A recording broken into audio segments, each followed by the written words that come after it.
কালকে শুধু আমরা একটা জাস্ট আইপিএল ম্যাচ দেখি, কালকে আমরা দেখেছি the king versus the Prince. ভাই প্রথমবারের মতো বিরাট কোহলি ফার্স্ট 10 বলে 28 রান করে, প্রথমবার।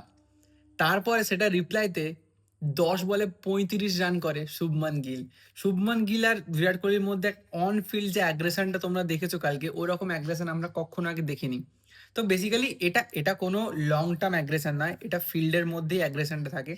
এইগুলো খেলার মধ্যে চলতেই থাকে, আমরা জানি, যারা ক্রিকেট খেলেছি তারা আমরা জানি যে অ্যাগ্রেশন না দেখালে টিম বুস্ট আপ হয় না। যেহেতু লো স্কোরিং ম্যাচ ছিল, এখানে অ্যাগ্রেশন দেখাতেই হতো। আর আর বিরাট কোহলির সিগনেচার ইটস অ্যাগ্রেশন। ঠিক আছে, তো ইটস কমপ্লিটলি ফাইন।